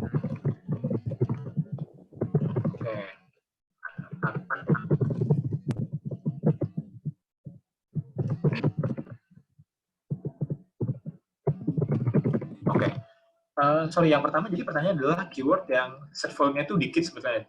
Search volume dikit dan juga mungkin kemungkinan ngeklik dikit, secara kecil, apakah kita masih tetap harus put effort untuk SEM, gitu benar kan? Iya betul, karena bisa aja ini kan produk baru gitu, kayak orang belum tahu. Benar. Oke, jadi ada mungkin bisa dilihat dari dua sudut pandang. Yang pertama, karena itu produk baru dan juga belum banyak pemainnya, sehingga kalau belum banyak pemain, kita itu dengan bid rendah pun kita bisa naik. Nah ini considering kita belum ada SEO yang tinggi ya. Soalnya kalau kita SEO-nya udah bagus dan gak ada pemain SEM, kita nyampe SEM. Ya bedanya SEO-nya paling tinggi kayak gitu. Tapi kalau misalkan kita SEO-nya jelek, terus misalkan produk ini misalkan belum banyak search terms-nya, I think it's a low hanging fruit menurut gua. Jadi gak ada salahnya kalau kita bid aja keyword itu, karena kita dapat juga exposure dengan bid yang rendah, kita orang jadi tahu juga brand kita sekali memperkenalkan produk kita gitu. Jadi menurut gue kayak gitu. But again harus tergantung dari effortnya itu seberapa besar. Nah ini kalau dilihat dari perspektif lain, kalau keywords itu kan kayak there are unlimited variation of keywords gitu out there. Jadi benar-benar banyak variasi keyword dan kita nggak bisa bid semuanya. Menurut gue kayak gitu. Jadi kalau misalkan kita benar-benar punya resource yang limited untuk managing all those keywords, menurut gue kita jangan bid keyword-keyword yang search volume-nya kecil tapi long tail, misalkan ada 4 kata atau 5 kata, karena it's not worth the effort menurut gue. Kita bisa aja mungkin pakai DSA, Dynamic Search Ads Campaign, kalau misalkan emang website kita itu udah bagus, bisa di-crawl Google dengan bagus. Jadi don't waste your time to bid every single keyword if you don't have if you have limited resources. Menurut gue kayak gitu sih. Nah, untuk pertanyaan keduanya, kapan pakai Google Ads, SEM, kapan pakai yang lain? Nah, jadi menurut gue kalau Google Ads kapan kita pakai, Google Ads ini sebenarnya lebih jelas karena kita nge-bid keywords yang udah ada intention misalkan. Jadi kita udah tahu orang mau cari sepatu Adidas, baru kita bid gitu. Dibandingkan dengan kalau misalkan display atau YouTube, kita kan sebenarnya audiensnya itu ini cuma kita tahu bahwa audiens ini adalah audiens yang istilahnya affinity audience atau in market audience, orang yang actively looking for flight gitu. Tapi kita nggak persis tahu sebenarnya intentionnya itu apa. So dia actively looking for flight, tapi kita nggak tahu dia carinya itu flight ke mana. Dia actively looking for shoes, tapi kita nggak tahu apakah orang ini carinya sepatu Adidas atau sepatu Nike misalkan. Kita kasih sepatu Nike misalkan, itu kan nggak match. Kecuali kalau orang itu udah masuk ke website kita dan cari sepatu Nike. Jadi kita bisa utilize first party data kita. Jadi di display kita target dengan sepatu Nike, bukan sepatu Adidas kayak gitu. Nah, kalau untuk SEM sendiri itu udah benar-benar tahu kita intentionnya. Jadi untuk yang kita udah tahu intention, kita bisa target. Nah, tapi targetnya ini agak tricky ya gue bilang, karena kalau misalkan search volume tinggi dan itu keyword-keyword yang bagus gitu, kemungkinan banyak kompetitor. Misalkan kalau by Adidas Shoes, pasti yang menang Adidas. Kenapa? Karena mereka tuh brand owner. Jadi landing page mereka, website mereka tuh benar-benar relevan dengan keywords. Gue bisa jamin quality score mereka untuk Adidas atau by Adidas itu 10 quality score-nya. Karena ya itu emang brand mereka kayak gitu. Nah, kita bakal kalah kalau kayak gitu doang. Makanya tadi gue bilang, please add second layer targeting. Jadi nggak cuma bid keyword, tapi kita harus tahu juga, oke, kita pengen orang yang buy Adidas shoes dan juga orang yang udah pernah visit website kita. Orang yang beli buy Adidas shoes dan in market audience, orang yang ngelihat actively looking for shoes kayak gitu. Menurut gue kayak gitu sih. Atau enggak ya kita bisa cross sell gitu. Jadi misalkan orang yang nyari, misalkan keywordnya beli sarung, misalkan dari lagi bulan puasa, keywordnya beli sarung. Nah, mungkin kita bisa somehow masukin second layer targeting itu orang yang actively looking for baju koko atau orang yang udah suka visit website yang jual baju muslim kayak gitu. So we add second layer targeting. If certain people not match our criteria, then we have to exclude karena if not we just waste our spend. Menurut gue gitu. Jadi harus benar-benar kalau emang kita punya budget terbatas, itu kita bisa juga tetap pakai SEM, tapi you have to filter the impressions that you want to show. Menurut gue gitu. Okay, thank you. Zip, Mateo has a question actually. You want to ask it directly, Mateo? Yes. So I had a couple of questions actually. So You have to ask it in Indonesian, Mateo. It doesn't work. Jadi. So the first question is, when you are in such a competitive space like online travel, right? When you have a lot of big competitors, like in your case with players like Peggy, Ticket.com. So when it comes specifically to performance marketing, right? So what are the levers you have? What are the factors you can leverage to out-compete them, right? So what are the areas you can innovate from a performance marketing to beat them, right? Without sharing all the secret sauce that you might not be able to share, but if you can just share some, high-level framework of what are the areas where you can beat other competitors when the competition is very strong. Okay, that's a tough questions. So I think if we have a lot of big competitors, of course, Travelka have a lot of big competitors, not only Indonesian player but also global player like Agoda and Booking.com, right? I think this is my personal opinion. So my tips is, if your competitor is a player who just want to burn their money, if their KPI is burn rate, and then do not enter the auctions. Do not play on SEM. Because what? Because you just increasing the competitiveness level of SEM. You just increasing the benchmark or the industry CPC. That's what I could say. If let's say you have a competitor and they just get a new funding from the investor, and then their KPI is burn rate. They want to get a lot of impressions, while our KPI is conversion. It's not comparable, right? We have our maximum CPC, our maximum value, our maximum investment that we can give to value one purchase, while they don't. They only want impression. So better not to enter. Well, if we have the same KPI, if let's say we want that they also want to bring more profitability to their company, I think the main strategy is by leveraging more and more data. And what is the low-hanging fruit is leveraging our first-party data, right? Because our first-party data is data that is not shareable to other competitors, right? So Google has launched the smart bidding smarter and smarter over the last couple of years, I think. But there's a caveat. If you are using smart bidding, Google says that if you turn on the smart bidding, they will share our data to industry data. And the same thing, they will share industry data, and they will make it as a signal for us to bid. So we use industry data, but we also share our industry data. In this case, I would say if you are a market leader in a specific area or country, I think it may not be beneficial for you, right? Because you're already a market leader, you are sharing most of the data to competitors. So better not to use smart bidding on it. Better use only your first-party data. You are a market leader and you already have very big bucket of audience who already visit your website. Then you can utilize it and use it for yourself. Don't share it with industry. I think that's what I can share. And can I ask you as a follow-up question? So if you were to enter the space with your own, let's say, very small startup that is about to start, what will be your advice for people that are entering the performance marketing space when there is such a strong competition with some huge player? What they should focus on to be able to compete profitably?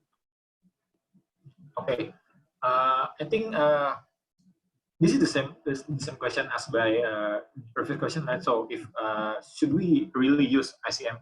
So I think the answer is still the same for me. Do not only just bid the keywords, but you have to add many layers of targeting. It may be location adjustment. You can also add audience adjustment. So if the people searching is completely new, they never visit your website before, and then you have not any signal, right? Whether these people will have high propensity score or not. And then also put a location targeting. I would say just use all feature that Google Ads can offer. I think like for location extensions, location bid adjustment. I think let's say for what is it? Let's say for if we advertise for hotels in London. So if you advertise hotels in London, if the people searching the user physical location is from Japan, let's say, it means that they still have many days, right, into their travel date, into their stay date, because Japan to London is it's quite far away. So, but if people are searching from London, looking for a hotel in London, that means they are, I think most likely, a low last-minute bookers, right? So they have the urgency to book hotels right away. In this case, we should adjust our bid higher for this kind of audience. So do not treat all search keyword the same. I think we should treat differently. Thank you. Anybody have any questions? Otherwise, Mateo's gonna hog the question. He's gonna keep asking, and it's gonna continue to be in English. Ada pertanyaan nggak yang lain? Mau nanya dong, saya Putri. tadi di awal-awal kalau di info kok Mas Adit bilang bahwasanya butuh statistik. Terus tadi itu ada forecast. Apakah statistiknya itu untuk di forecast-nya atau ada yang lain yang butuhin statistik juga, apa sampai ke pemodelan atau gimana sih? Kasih Mas Adit. Oke, thank you pertanyaannya Putri. Jadi statistik ini berguna sebenarnya untuk banyak, nggak cuma untuk forecast. Jadi kalau yang tadi kan ada planning, ada execute, ada optimize. Jadi kalau forecast kan di planning phase gitu. Jadi itu penting banget. Ya penting lah statistik karena kalau kita tahu historical performance kita bisa bikin pemodelan gitu. Kita bisa bikin pemodelan. Pemodelan ini bukan berarti kita bikin modelnya enggak, tapi kita gimana supaya untuk utilize pemodelan yang udah ada supaya match dengan historical data kita kayak gitu. Jadi untuk forecast itu penting statistik untuk bisa tepat. Jadi kalau kita misalkan forecast-nya terlalu rendah, kita cuma spend money sedikit kayak gitu, nanti kita loss opportunity. Gitu. Jadi harus tepat juga kayak gitu. Dan juga bid yang tepat untuk kalau misalkan seed volume tinggi, bidnya tepat berapa, seed volume rendah, bidnya berapa kayak gitu. Itu juga itu lebih perlu kemampuan statistik menurut gua. Tapi statistiknya itu lebih ke at least how to use the tools, because I believe there are ready to use tools di luar sana, banyak tools yang bisa dipakai untuk statistik ya. Jadi yang penting kita tahu cara pakainya dan juga sebetulnya konsep dari statistik ini kayak gimana sih kayak gitu. Mungkin kalau kalian mau iseng-iseng nanti coba cek ada statistik untuk forecast itu namanya FB, ini punyanya Facebook, FB Profit Algorithm. Jadi mungkin bisa googling. Jadi itu cukup powerful dan bagus statistik modelan yang dibikin oleh FB Profit ini. Terus nggak cuma untuk forecast sih, jadi untuk optimization juga atau untuk A/B test itu menurut gue yang salah yang penting. Jadi kalau kita melakukan draft and experiment, jadi kalau kita bikin draft and experiment di Google, sebenarnya Google udah ngasih juga. Jadi Google udah ngasih tahu bahwa at the end of testing period, Google determine who's the winner. Jadi kita punya campaign draft, kita punya campaign eksperimen, ternyata yang menang adalah campaign draftnya kayak gitu. Google kasih tahu kayak gitu. Cuma sebenarnya menurut gue kita harus juga bisa untuk tentuin pemenangnya based on kalkulasi kita. Karena Google nentuin based on their statistical significance. Kita juga punya our own way to determine statistical significance kayak gitu. Menurut gue jadi itu cukup penting juga supaya kita untuk ambil decision itu nggak salah. Kita udah A/B test, Google bilang signifikan, ternyata kita hitung ternyata nggak signifikan. Kenapa? Karena kita punya data-data yang nggak diketahui Google, of course. Kenapa? Karena kita kan tahu orang-orang yang pada akhirnya convert misalkan. Jadi kita punya lebih banyak data untuk data internal kita. Jadi kita bisa pakai juga untuk data-data itu. Jadi kita lebih tahu banyak dari Google. Kita harus bisa menghitung sendiri juga. Nah, gitu. But again, sebenarnya lebih baik adalah kita mengerti konsepnya sih. Jadi nggak harus bikin pemodelan, nggak itu setelah itu mungkin harus belajar statistik 4 tahun kuliah matematika enggak. Lebih ke ngerti konsepnya sih. Jadi kita bisa pick which one is the best model for us to use gitu sih. Karena mungkin untuk beda campaign, beda travel, beda vertical mungkin akan berbeda juga gitu sih. Gitu. Oke, thank you Mas Adit. Ada yang mau nanya lagi? Sama. Ada Mas. Yep, Roy, go ahead. Kalau ini kan Traveloka itu kan konsumen ya, ketika waktu kita mau jalan-jalan ataupun mau booking apapun. Sorry, suaranya putus-putus. Roy, kurang jelas. Mungkin lo bisa di Slack-nya aja nanti gue bacain ya. Oke, Mas. Oke, sip. Sambil nunggu pertanyaannya Aro, ada yang mau nanya lagi nggak? Iya, Kak Razi mau tanya. Hai Kak Adit, kenalkan saya Giska, mau tanya. Traveloka kan punya banyak produk ya, kayak flight, hotel, trans, dan lain-lain. Itu yang mana yang paling the biggest revenue-nya? Terus yang kedua, kalau misalnya ada case kayak si produk itu revenue-nya kecil. Nah, strateginya tuh justru naikin budget campaign-nya supaya nge-boost mereka atau ngalihin budgetnya ke produk lain yang lebih tinggi revenue-nya. Makasih, Kak. Oke, thank you pertanyaannya. Jadi yang pertama, the biggest revenue, itu nggak bisa share. Obviously itu nggak bisa share kalau biggest revenue. Tapi emang revenue-nya beda-beda kan dari tiap lini produk kayak gitu. Dan juga sebetulnya KPI dari tiap produk itu berbeda. Kayak gitu. Karena nggak mungkin kita baru launch satu produk, tiba-tiba kita udah mau beli profit untuk produk tersebut. Enggak kan? Pasti kita mau get new customer dulu.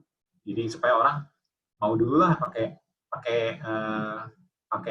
produk kita gitu. Jadi KPI-nya bukan cost per sales atau ROI, tapi lebih ke mungkin new customer acquisition cost. Jadi, customer acquisition cost. Terus pertanyaan keduanya ya, kalau revenue kecil gimana sih better untuk naikin budgetnya atau alihin ke produk lain? Nah, jadi kalau revenue kecil, ini I assume berarti kita targetnya adalah ke ROAS. Karena kita mau dapetin revenue. Revenue kecil, kalau kita naikin budget, artinya kita bisa dapat lebih banyak revenue, tapi ROAS kita makin kecil.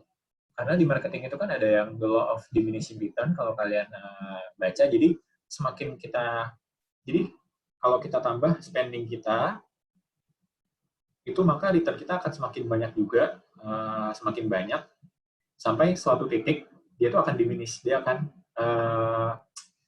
istilahnya marginal return-nya itu makin sedikit. Jadi kalau kita spend Rp100.000, itu misalkan customer cost per sales-nya itu adalah Rp10, kita dapat berapa customer. Tapi kalau kita spend 200.000, sisa 100.000 additional-nya ini kemungkinan besar itu nggak akan sama dengan sebelumnya waktu kita cuma spend 100.000.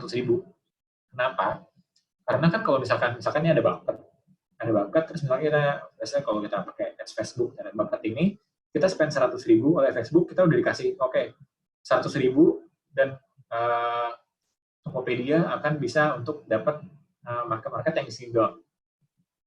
Facebook udah nentuin bahwa untuk audiens yang lainnya itu adalah audiens yang likelihood to purchase-nya itu lebih gede ke Zalora misalkan.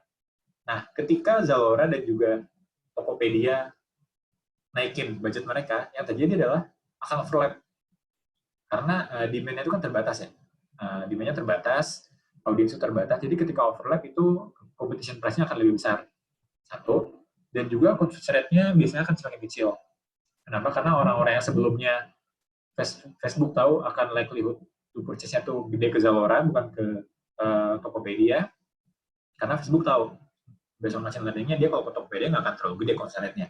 Sehingga kalau kalian overlap di sana, udah mah CPC-nya makin gede atau CPM-nya makin gede, conversion-nya juga makin kecil. Jadi, definitely kalau kalian punya concern untuk ROAS, CPS, CAC, itu revenue kecil atau CPS malah itu jangan naikin budget. Nah, alihin ke produk lain. Nah, ini sebenarnya tergantung juga, karena target tiap produk itu kan beda ya. Tapi saya sama-sama pengen bring profit, misalkan sepatu sama tas. Misalkan si tas ini revenue-nya sedikit. Revenue sedikit, apakah harus kita alihin ke sepatu? Nah, ini sebenarnya lebih ke kalau kita punya satu portfolio target, misalnya kita punya satu, gue nggak peduli sepatu, gue nggak peduli tas, gue pokoknya yang penting adalah ROAS-nya adalah berapa, atau CPS-nya berapa. Jadi sebenarnya kita, the problem for us is actually to set the marketing mix sih. Jadi kalau misalkan, ini lebih hitung-hitungan banget sih. Jadi kalau misalkan, tadi sepatu sama tas. Kalau tas misalkan ROAS-nya cuma 5 kali lipat. Sepatu ROAS-nya 10 kali lipat. Bukan berarti kalau kita punya additional budget, kita harus kasih ke tas. Ke sepatu yang ROAS-nya 10 kali lipat. Kan harusnya kayak gitu ya, kalau ROAS-nya lebih tinggi ya kita kasih situ, karena return-nya lebih banyak. Tapi nggak selalu. Bisa jadi untuk additional dollars that we invest to sepatu, itu ternyata ROAS-nya adalah di bawah 5, bisa jadi. Kenapa? Karena kita udah ada di titik saturasi dari marketing. Jadi ada yang namanya titik saturasi. Jadi sebenarnya kita harus doing marketing mix. Jadi bisa jadi sebenarnya kita sisihin budget untuk sepatu adalah kita sisihin budget untuk tas karena sepatu itu udah mentok. Kalau kita tambah lagi investment, dia bakal nyuri audiens dari player lain kayak gitu. Jadi it's the matter of determining the right the right budget sih, bahkan untuk ke keyword-keyword mahal. Keyword mahal bukan berarti kita nggak boleh invest di sana, kayak gitu. Itu. Aroy, tadi mau coba tanya Thank you lagi ya, Kak. mungkin koneksinya udah lebih oke. Sure. Aroy, mau nanya? Kalau enggak, we open it up to others. Yang lain ada yang mau nanya nggak? Any other questions, guys? I have one that I think is a very important topic, and I wanted to kind of bring it up, which is around in this difficult time to find work. I think applying to jobs online is probably not the best tactic or strategy. Mas Aditya, I'm sure that you've built a network of people working in digital marketing, and it's kind of helped you. You know, you mentioned before tadi sempat ngomong when you joined Traveloka, you had friends in Traveloka that were encouraging you to join, and it kind of opened the door for you, etc. So a topic that I think is more and more going to be very important for a lot of us here who are looking for work, who are looking at you know, a difficult situation over the next few weeks and months in finding new opportunities. Can you talk a little bit about networking and, you know, some of your, like, how did you go about it? Maybe some tips on some of the students here who are only starting to build a network in digital marketing, you know, and how can they increase their exposure through networking events? What are some of the things that you recommend that they do over the next few weeks to help them improve the chances of like you know, having friends who are working in some of these offices where, you know, they'll get inside information on new opportunities and positions. So what's your thoughts on networking, and also what are some of your tips for some of us that might be looking for work soon? Okay. So I will talk about my experience first in how to develop the connections. Jadi sebetulnya ya benar, kalau untuk supaya dapat connections itu biasanya emang dari event-event sih. Dari event-event biasanya yang dari Google or Facebook, di mana itu gue ketemunya gak cuma dengan brand doang, tapi juga dengan agency juga dengan third party kayak gitu. Itu ketemunya banyak juga. Jadi obviously event-event Google atau yang besar itu adalah yang paling bagus sebetulnya. Nah ini cukup challenge juga, terutama untuk kalau yang job seeker. Jadi karena memang event-event sekarang juga emang lagi, ya kita nggak event-event bahkan dibatalkan semua. Jadi yang paling bagus kesempatannya hilang. Cuma sebetulnya di sisi lain itu bikin recruiter atau bikin networking itu jadi benar-benar online gitu menurut gue sih. Jadi sekarang orang yang di LinkedIn itu, harusnya kalau kalian lihat lebih banyak orang yang aktif di LinkedIn itu dari yang gue lihat sih. Sekarang itu lebih banyak orang yang aktif di LinkedIn. Jadi kalian jangan sampai gak aktif di LinkedIn gitu sih, terutama untuk job seeker. Jadi please have your CV always ready.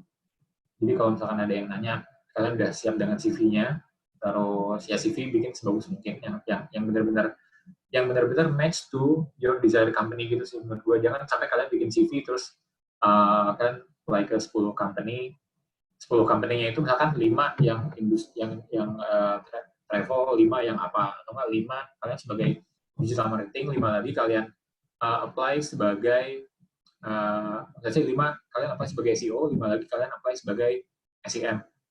Itu menurut gue harus dibedain. Kenapa? Karena pasti yang SEM butuh skill yang lebih spesifik, yang SEO butuh lebih spesifik. Jadi please put effort lah to make a CV gitu, and keep it simple menurut gue, keep it simple and put your strength on it. Terus jadi harus aktif di LinkedIn menurut gue, karena gue juga lihat dari teman-teman juga banyak aktif di LinkedIn. Terus menurut gue kalau bisa mungkin bisa mulai nulis. Mungkin kalian maybe you can start blogging untuk yang paling sederhana lah. Karena kalau kalian udah blogging dan you post di LinkedIn, percayalah kalau di LinkedIn itu kayak Facebook dulu lah. Facebook dulu kalau kita nge-like punya orang, yang kita kelihatan juga di orang, terus orang yang nge-like akan kelihatan lagi di connection-connectionnya. Nah sekarang LinkedIn kayak gitu. Jadi kalau gue nge-like yang mana itu di connection gue akan kelihatan. Jadi LinkedIn itu benar-benar ngasih exposure-nya itu nggak cuma di satu yang direct doang, tapi yang second layer, third layer connection itu benar-benar dapat exposure juga menurut gue. Jadi kalau kalian nulis artikel dan di-like oleh satu orang yang misalkan menurut kalian adalah orang yang punya connection banyak, bayangin aja connection-nya ada berapa? Ada 300 misalkan, dia seorang rekruter punya 300 connection, dia lihat juga bahwa kalian udah nulis sesuatu. You can start from the very simple thing sih untuk nulis kayak gitu sih. Ya menurut gue kayak gitu ya, intinya tetap berkarya meskipun mediumnya apapun bisa kalian cari mediumnya juga kayak gitu sih.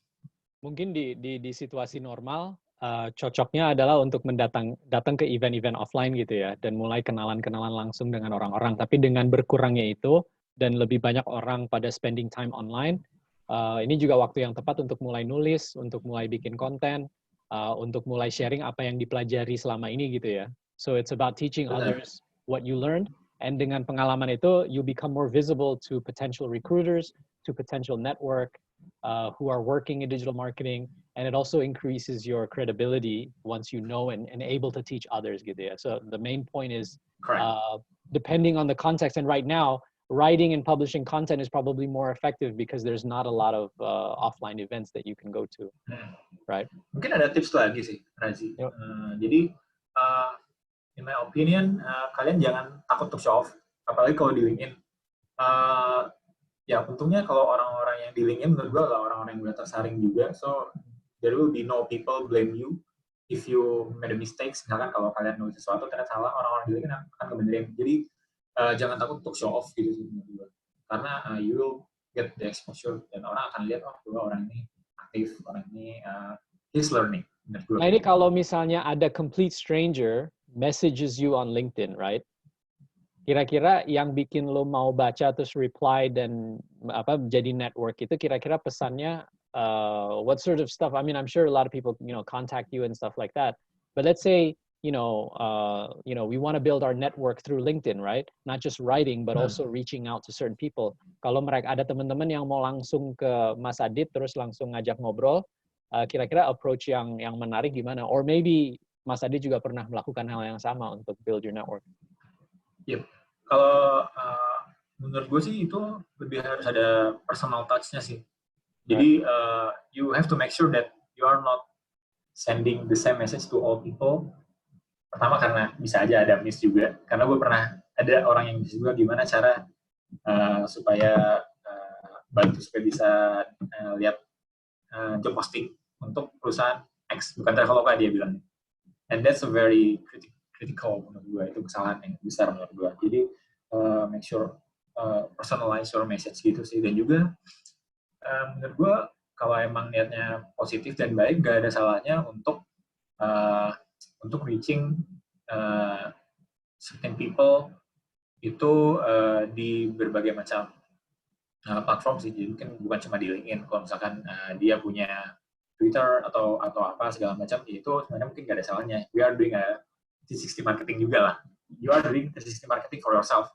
Menurut gue kayak gitu. Jadi kalau emang positif and professional dan juga sopan, menurut gue itu gak akan dianggap spam menurut gue. At least untuk gue gak akan anggap itu sebagai spam sih. If you are really putting your effort.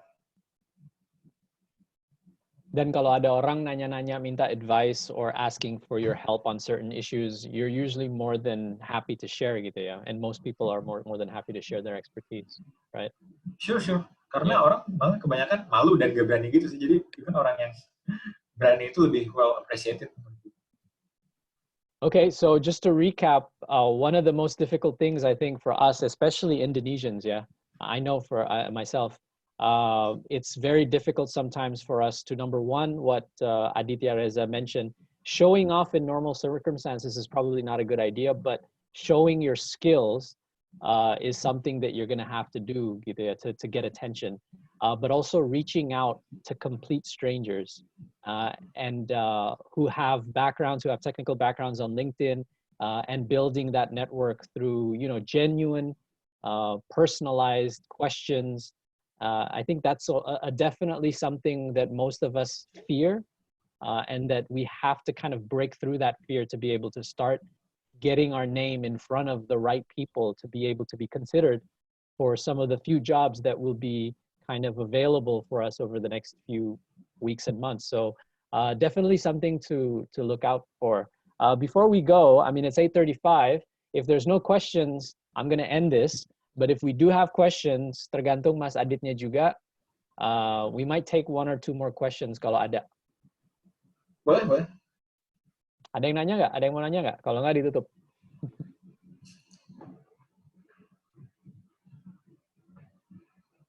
No? Saya mau tanya dong. Okay, Valen, go ahead. Yang paling pertama nih datang. 6:45, you were in the class, man. Saya mau tanya dong, Kak. Yang tadi kan sempat disinggung tentang si brand kosmetik yang nyasar ke Pokemon Go kan.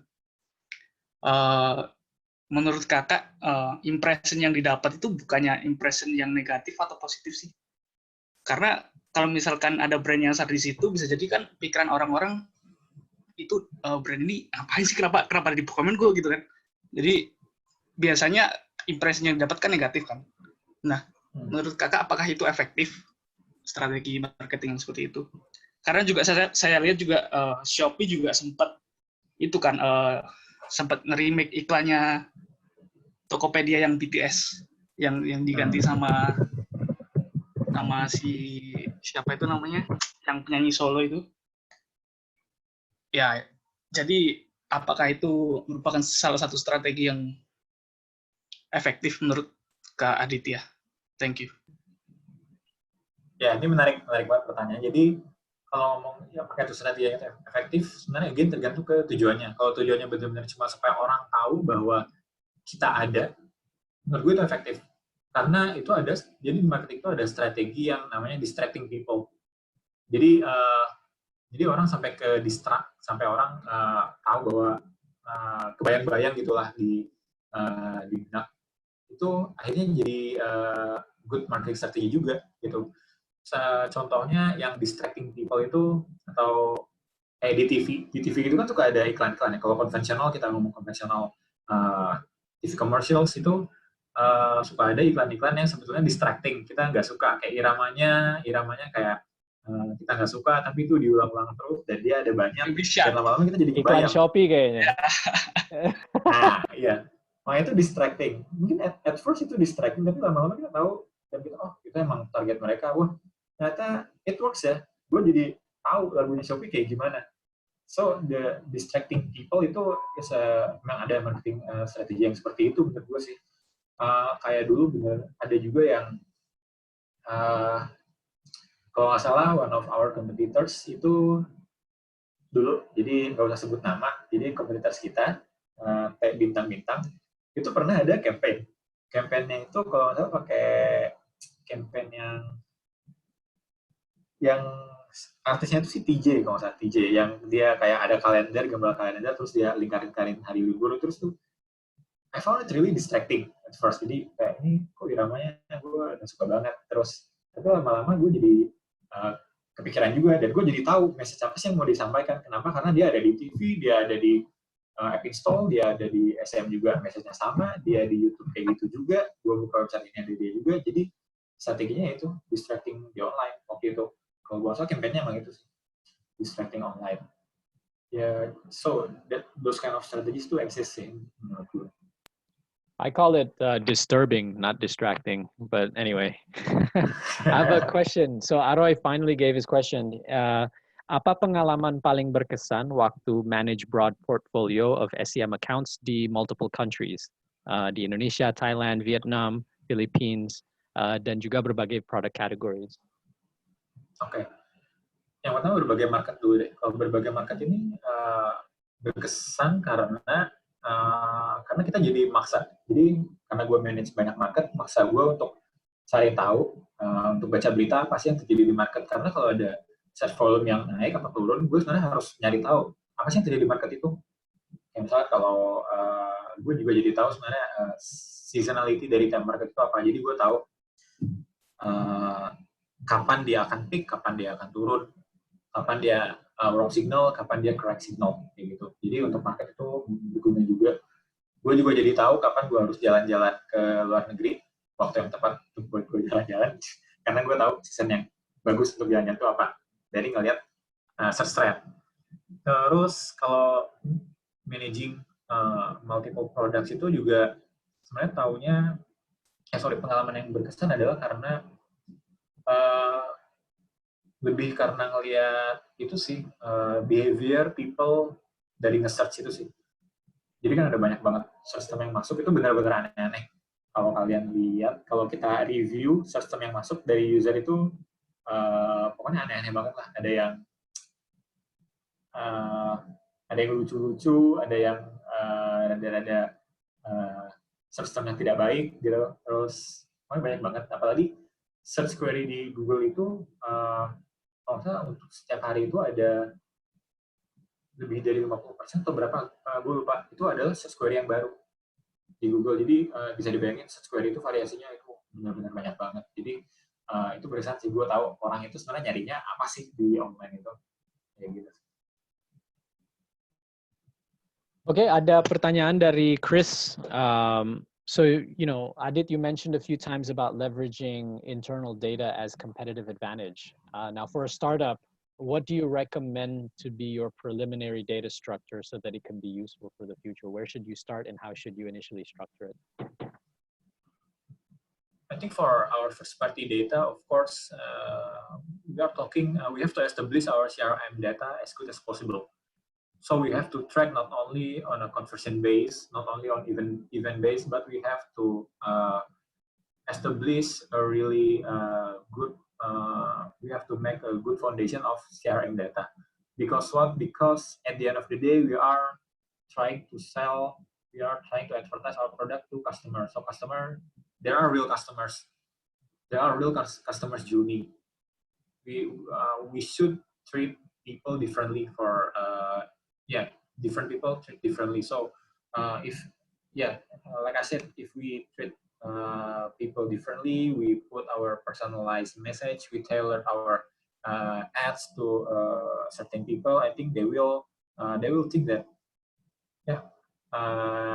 this company cares to me a lot. This company know what are my behaviors, and I think they know me so well. So I think they can give the best product experience to me. So I think that is all building the CRM data for first-party data. So it's about capturing data that you could use to personalize your service. So it depends on the industry, what problem you're solving and what you're selling, basically. Correct. Before we go, maybe the final question. So the students here have all just finished 2 weeks of Google Ads and have a good foundation for starting up their experience and career. Maybe the final question is for Adit to share. Kira-kira di awal karir, or for people who are new to Google Ads and are starting to sort of gain work experience, what are some of the pitfalls? What are some of the newbie mistakes that you can share, or some of the things that they can kind of curb their learning atau untuk memperpendek learning curve mereka sih? Jadi kalau menurut gue sendiri, learning materials itu banyak banget. Kita bisa belajar dimanapun. Tapi sebetulnya apa yang bisa supaya speed up the process to learn itu sebenarnya kita harus temuin arahan yang tepat sih. Jadi I would say the right curriculum will give quicker learning process menurut gue. Karena kalau kita nggak tahu mau mulai dari mana, kita misalkan mulainya dari tengah, karena kita nggak tahu sebenarnya harus mulai dari mana, itu harusnya jadinya kita harus back and forth. Jadi udah ke tengah, terus balik lagi ke pertama, terus kita ngeliat nyari-nyari secara random. Jadi kayak sporadis itu. Jadi better kalau mau cari learning materials itu stick with cari dulu misalkan website yang benar-benar jadiin kurikulum, misalkan lesson, first lesson, second, third itu apa yang mesti dipelajari. Nah, kalau kalian udah tahu, pertama harus belajar apa, kedua apa, ketiga apa, baru kalian cari materialnya dimanapun boleh. Menurut gue gitu. Jangan sampai kalian nggak punya plan mau belajar apa aja. Nah, untungnya emang karena gue habis lihat juga yang di RegoU ini, tiap lecture 1, 2, 3, 4, 5 itu juga benar-benar bisa jadi acuan menurut gue sih untuk belajar. Karena finding the good direction is more difficult dibandingkan dengan kita finding good material. So the structure that they've gone through is a good starting point. Tapi now that you have that structure, it's about looking for as many content as possible to deepen your knowledge within each aspect of that structure gitu ya. Correct. Karena itu kalau ngomong kesalahan yang paling sering ya mereka belajar A, B, C, D, F, G sampai Z, habisin waktu lama, tapi yang kepake sebenarnya itu cuma F, G gitu. Jadi jangan ragu-ragu tanya, sebenarnya ini penting nggak sih untuk dipelajari kayak gitu. Right. I guess it's 8:45.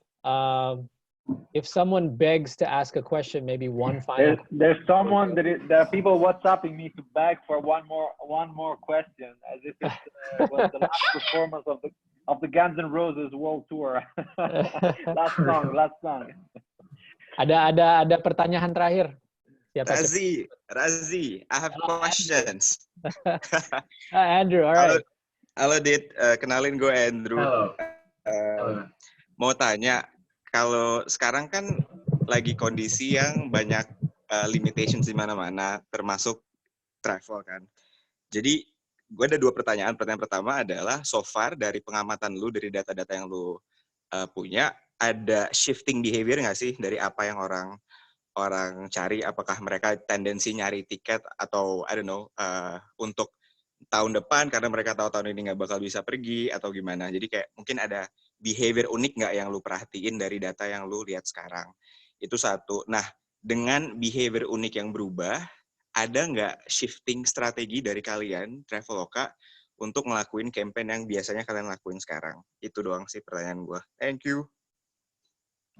Oke, thank you. Nah, jadi ya dengan situasi sekarang ya pasti ada behavior-nya, ada juga yang shifting, terutama untuk e-commerce juga. Jadi untuk e-commerce, untuk marketplace kayak Tokopedia, Bukalapak yang gue dengar dari teman juga, mereka sebetulnya nggak turun dari sisi demand-nya, tapi shifting sih. Jadi produk yang sebelumnya nggak banyak orang yang nyari, jadi banyak yang nyari, terutama yang healthcare, yang untuk berhubungan kesehatan terutama kan. Jadi emang pasti ada shifting dari situ dan juga bikin kita atau mereka pasti mengubah strategi mereka. Terus kayak yang package delivery yang sebelumnya tuh demand-nya tuh sangat sedikit untuk package delivery itu, tapi sekarang kita jadi banyak banget. Gue lihat ada banyak banget search volume untuk package delivery. Terus perubahan dari CPC juga itu benar-benar ngaruh juga karena yang untuk healthcare ini jadinya CPC-nya naik pasti karena banyak competitions-nya lebih tight juga. Terus juga kayak untuk fintech juga, jadi fintech itu sebenarnya verticals yang paling worst performing. So fintech is actually the worst performing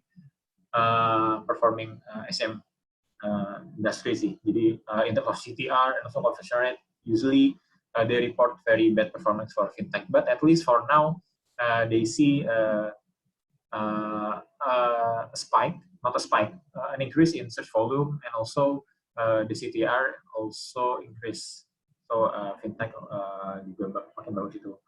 Terus menurut gua dengan adanya COVID ini, dengan ada situasi kayak gini, for every industry, apalagi yang impacted kayak travel atau itu, menurut gua we will find a new equilibrium in terms of benchmark.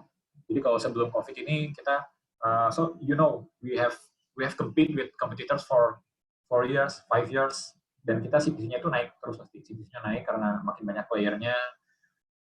Terus dengan ini kita break, waktu start lagi, waktu recovering, waktu start, ini sebenarnya key point-nya. Menurut gue kalau semua orang nge-review lagi, sebenarnya value untuk setiap conversion, untuk setiap click itu gue bisa ngasih value berapa, karena conversion-nya cuma berapa. We will find a new equilibrium, in my opinion.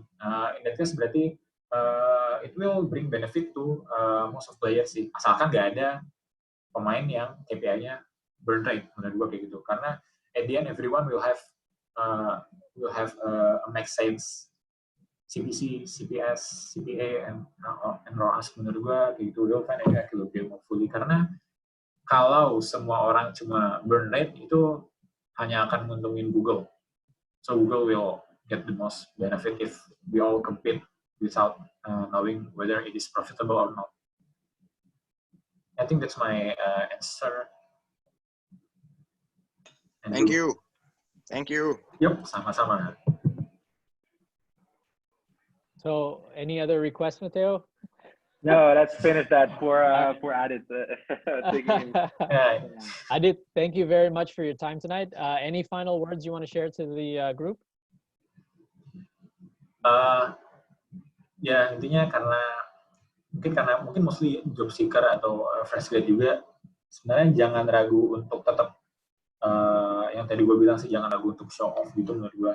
Terus yang paling penting supaya tetap produktif aja sih, karena I believe even though di situasi kayak gini, kalau setiap orang bisa produktif itu mungkin akan ya secara overall mungkin semuanya akan membaik juga sih menurut gue. Karena yang paling bencana akan datang ketika misalkan kita, gue nggak bisa kerja karena industri gue ke impact, terus yang gue lakukan adalah hanya rebahan di kasur. Itu menurut gue that's the real disaster menurut gue sih. Jadi terus berkarya dan asah hard skill and soft skill menurut gue gitu. Yeah, and I think that's the main point that I got from your experience is that the learning never ends. So meskipun udah di posisi setinggi apapun, proses belajarnya nggak berhenti.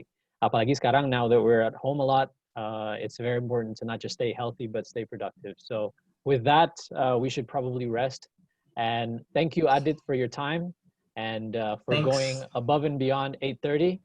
And untuk semuanya, for the students that are here, I'll see you tomorrow during our review session. Look forward to your presentations. For the alumni, it's good to see you again. Hopefully we get to see you next week, where our guest lecturer is going to be talking about SEO. And see you next time. Take care, guys. Okay, thank you. Bye, guys.